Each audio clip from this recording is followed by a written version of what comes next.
Welcome back to the Indian Wisdom Podcast. I'm your host, Dr. Raj Balkaran. More importantly, you're looking for inspired insight from ancient India that you might be able to apply to everyday life. And you might be into a tale or two. Today's tale actually is about the great sage Mārkaṇḍeya. We'll soon learn why he's great. We'll learn about his origin story. I might even tell you why the Devi Mahatmya, the glories of the goddess, are embedded or couched in the Mārkaṇḍeya Purana. And maybe you'll get a tip or two about what his wisdom has to do with everyday life. So once upon a time, there was a couple, and the couple were a childless couple. This is the problem in ancient Indian society, aside from maybe renouncers and swamis and those who vow not to procreate. But this is a problem because procreation is crucial to satisfy one of the three great debts, ranas. And this has to do with your debt to the ancestors, the pitrus, right? How do you repay the debt to the, I don't know, thousands upon thousands of individuals who strove upon this earth so that you may live today? Well, by propagating the line, by having a child. So they were childless. And, there weren't exactly fertility clinics in that day and age. And so they took to penance, austere worship, steadfast devotional propitiation, worship, veneration, invocation of the great god, you guessed it, Shiva. Now, one might ask, Shiva, the destroyer, the great celibate yogi? Well, he's also a family man. If you pan to camera too, you'll see him and Parvati and Ganesha, etc., etc. But typically, Shiva's Yogeshwara. Why would they worship this austere, ascetic deity of destruction in order to have a child? Well, destruction and creation, there are two sides of the same cosmic coin. And that coin deals in the currency of transformation. Life is all about transformation. You can't step into the same river twice, no, can you? So creation and destruction are two sides of the same transformational coin, the currency of life. As soon as something is created, it is actually because something else has come to an end. And when something comes to an end prima facie, it actually occasions the creation of something else. Look no further than your lunch or breakfast or dinner or snack. The only thing that you can eat actually to survive as a living being is something else that was once alive. And for you to consume it, it must come to an end. It must now be dead. It must be killed. Yes, even corn, even lettuce, even produce. Whether it screams when you kill it or not, living things must be sacrificed so that other living things may eat. The creation of a meal, the sustenance of a person on the backs of the destruction of other creatures. Fear not, lament not, such is the order of things, such is the circle of life. So, knowing this wisdom, they approach the great god Shiva to destroy their misery, destroy their misfortune. The destruction of destruction is what? Yes, indeed, preservation or even creation. The destruction of a lack, of an absence, of a privation amounts to the conferring of a blessing, of a boon, satiation of a desire. So, day in and day out, they worshiped Shiva to destroy their state of childlessness. They chanted his sacred syllables. They performed puja, ritual worship, on his Shivalingam. Yes, this is the idiom of devotionalism, of bhakti. Day after day, night after night, they worshiped the great god until, pleased by their sustained penance, the Lord appeared before them. And he asks, what would you like? What boon can I grant you? And they're like, oh, we're so delighted to see you. They paid him reverence. They performed pradakshina, circumambulation before the great god. And they said, well, Lord, you must know our heart. You must know our heart's desire. We wish to have a son. So Shiva pulls out his cosmic iPad, punches in their, social insurance number, or actually it's a spiritual insurance number. Punches in their number, pulls up their karmic account, has a look at the file, has a look at their punya, their merit. Says, I see here you have enough merit for a son. A son wasn't destined to come in this life for you, neither of you. You were both destined to be childless in this life. But we gods, we devas, we devatas, we operate beyond the sway of karma, beyond the sway of the machinations of the cause and effect, this causal conglomeration wherein dwell you mortal beings and all embodied things. Where reaction, there's an equal and opposite reaction, but not so much physics, a la Newton, but metaphysics, karmic theory. But rather than wait until this karma was to have ripened, I can bring forth this karma into this life. So it is said that upon worship, upon penance, upon sadhana, doing spiritual practice, particularly mantra, various other practices as well, but in particular mantra sadhana, it is said that the karma is burnt so that it doesn't need to be fully exhausted, experienced. A great analogy to this is, let's just say we have a student loan of $100,000. And let's just say it'll take us, I don't know, 50 years to pay off this loan. Well, perhaps we can pay it off over 20 years, maybe even over 5 years, and depending on how much of the loan can be forgiven. And so the dispensation of grace actually trumps the ebb and flow of karma that is to be ripened. And so grace can forgive parts of the loan, can bring forth karma that was to ripen later in life. And so Shiva is saying, I will bring forth this punya into this life that both of you have, but you only have so much merit. You don't have a massive amount of merit. You can buy a car, yes, but not an SUV. That a son can be brought forth. You've got so much merit. And because, we can play with the karmic field of causation, like it is silly putty in a sense for we deities. There are elements which are firmly written, and we too at times are bound by daiva in a sense, but really in terms of mortal destinies, we have a great deal of leeway to shuffle the deck as we see fit. And so you have enough merit, punya, for a son who will be long-lived.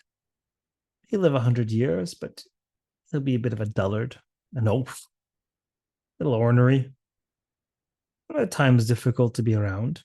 Or that punya can be concentrated to render onto you a lovely, sagacious, sage-like, bright, amiable, kind child, a son, but he'll only live 16 years. So, door number 1, a wondrous soul who will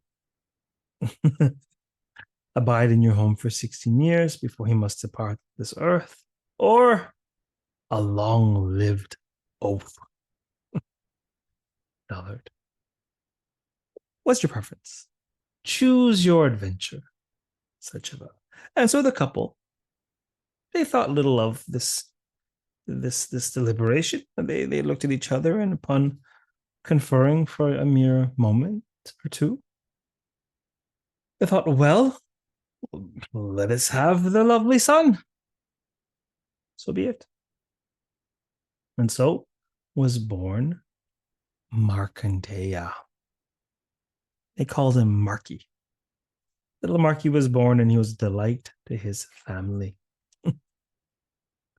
And he possessed great wisdom, actually, great poise. Sometimes there are children who they're able to participate in adult conversation in ways that are mystifying. Sometimes they have advanced skills, advanced poise, advanced cognition, and karmic theory posits that, oh, well, they've been around the block and they've brought much of their muscle memory with them. And this was the case with Mārkaṇḍeya, who was quite centered and with it, spiritually with it, from a very young age.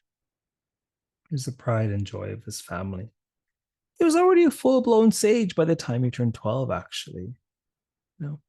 But as the years rolled on, and as we all know, the years roll on a bit faster than we even realize. Sometimes a day takes forever to go by, but more often than not, a decade evaporates in the blinking of an eye. Such is the mystery of time. As the days and the years rolled on, it fast approached the 16th birthday, the end of the 16th year. You see, we think that our 16th birthday is the beginning of 16th year. No, our birthday is actually the end of that year because, we're age 0. And then when we have our first birthday, it means we've completed our first year of life. And so a few days leading up to his 16th birthday, the great Sage Mārkaṇḍeya, when every time he approached his parents or would come into the room wherever they were, they would sort of avoid eye contact and they might even tear up a bit. And he's thinking, like, well, what have I done? Have I offended them somehow? I don't think so. I'm fairly contained. I'm fairly well behaved. I mean, what's going on? And he finally confronted them and said, hey, what's going on? Like, why the long face? What's happening? What are you keeping from me? And so the couple, his parents, they confessed the story, the origin of his birth. And they confessed something more profound. They said, we really didn't realize at the time we made this deal with the great god Shiva how utterly painful and horrifying this impending doom would be. And so, we're sort of second guessing our decision making, and we're sort of racked with guilt and pain and fear at losing you. And yeah, so that's why we're sort of delighted to see you, but also not all at the same time. And Mārkaṇḍeya say, oh, is that all? Just take a deep breath. Have you not read the Bhagavad Gita? Do you not know the wisdom of the ancients? I understand that I'm born a sage, and I understand that, I have Muggle parents. But it's all right. We all have to pass. We will all pass. Whether I bury you or you me, or we all leave together by some calamity, it's not a question of whether we live or die. It is a question of when and how we die. That's all it is. You've made the right decision. We've had some wonderful time together. It'll be much more wonderful than the time that you would have had with the other option, and you probably would have created a whole deal of negative karma reacting to a son that was a bit difficult. And so you made the right decision. I'm glad that I got to be with you. We were all meant to die. Let me take leave of you a couple of days early.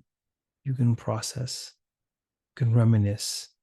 Let me take refuge and worship, contemplate, meditate upon the great Shiva in gratitude for this life and to seek his favor, his grace, so that my next incarnation, if I need to incarnate next, will be a noble one, a useful one, a productive one, a dharmic one that accords with dharma. Or better yet, perhaps this is the end of the line, and perhaps I will attain everlasting life in his eternal abode. Either way, I take leave of you. And so Mārkaṇḍeya was off.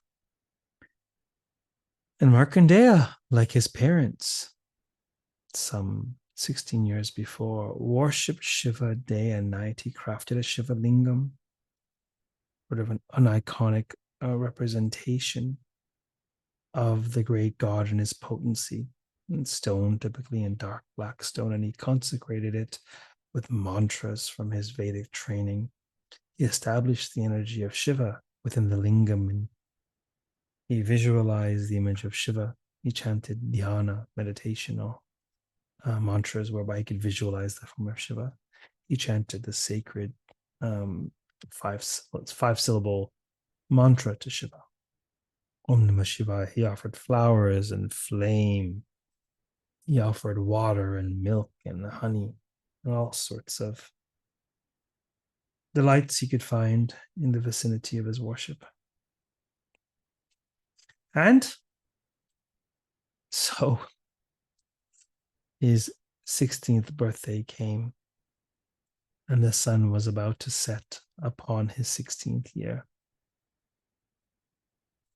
And the god, the deity Yama, god of death, was approaching him to do what Yama does, to usher one into the underworld at the end of this life. And more than an underworld where it's a final state, it's more of a sorting center. Perhaps there's some penance to be paid there, but overarchingly, it's sort of one huge sorting center to decide where next the soul needs to go. It's involved revolving door, if you will. Yama's instrument of choice is the noose, with which he ensnares the soul at the hour of death to carry them forth to what comes next. And so Mārkaṇḍeya was sitting there in meditation by the holy lingam, steadfast, fixed. And Patanjali says, yoga is a cessation of the fluctuations of mind. Yoga chitta vritti nirodha tadrashtu surupebasthanam. Then the seer abides in its own state.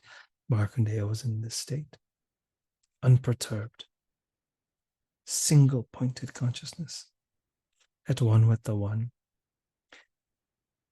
And so finding Mārkaṇḍeya in this state, at one with the one, and unmovable, unshakable from the vicinity, from the presence of the lingam, he cast his noose, and the noose fell upon both Mārkaṇḍeya and the lingam alike. And as the noose, this great ensnare, symbolizes time and finitude and the finiteness of human life and all things in the temporal realm, as this noose, which symbolizes finitude, ensnare the lingam, the presence of ever-abiding chitta consciousness, Shiva. Shiva manifested and said to Yama, remove your noose from my lingam, O Yama, for I am beyond the sway of time. Yama sort of gasped, realizing what he had unwittingly done. He had unwittingly committed a grave insult to Shiva, Lord of Yoga. And Yama gave him his pranams, paid respects, and said, forgive me, Lord. I merely meant to execute my duty, to usher in Mārkaṇḍeya into his next life, where the sun, Surya, is about to set upon his 16th year. And it is written in the Akashic records, the records of the souls who are here, who have come, who will come. It is written in his record. I mean, if you look again into your little cosmic iPad, you'll see this. It is written that he is only meant to be here this time. And it was so written by the declaration from you yourself, O Lord. So forgive me for endeavoring to execute your will. And Shiva beamed and said, all is forgiven. Lord Yama, go well with my blessing for so steadfastly adhering to your duty, but go with my blessing alone and not with Mārkaṇḍeya. For just as my declaration has brought him into this world, this declaration shall keep him in this world. From today until the end of days, when I dance destruction upon the world and beyond, shall Mārkaṇḍeya remain 16 years old, never to pass this age, but to be forever young. And so, my boon to his parent has been satisfied. And two, my boon to this great steadfast sage who has proven his worth through his meditations upon the eternal. What you pay attention to, you become. And so he has become immortalized, eternal upon this day, ever abiding in this youthful state. Go forth with my blessing, Lord Yama, but not with the everlasting Mārkaṇḍeya. And so Lord Yama took leave of Mārkaṇḍeya. And Lord Yama took leave of the great Shiva. And Mārkaṇḍeya beamed before the Lord, and Shiva beamed. See, Shiva and Mārkaṇḍeya both understand that Yama, death, is merely an instrument of karma, merely an instrument of the ripening of this realm, Prakriti. All that is ripened in this realm has a genesis and has a termination. And cyclical is the nature of this realm. Galaxies cycle, solar systems cycle, stars cycle, atoms cycle, seasons cycle. Why do we think that life itself does not cycle? We cycle in and out of existence in this realm in accordance with the impressions that accrue to our awareness, our consciousness. These impressions are called vasanas in Sanskrit, and they give rise to patterns, to habits, proclivities, samskaras. And these patterns, proclivities, habits, along with our desires, propel us. They populate this birth. And so, understanding these fluctuations, these vrittis, as Mārkaṇḍeya, as Patanjali calls them, fully understanding the vrittis, fully seeing the vrittis, is abiding in a state beyond the fluctuations, the vrittis of the mind. Karma is a profound principle that governs this realm. It's a metaphysical principle. And so this wisdom teaches us that we are wise to pay attention to the patterns which bind us, patterns which impel us, because attention alone, the active awareness of alone, whether we end up committing the action or not committing the action, the compulsiveness with which we commit the action, the extent to which we are impelled, will be assuaged, will be softened by the power of awareness, by the power of attention, to the point that the action, the impulse, the compulsion loses power.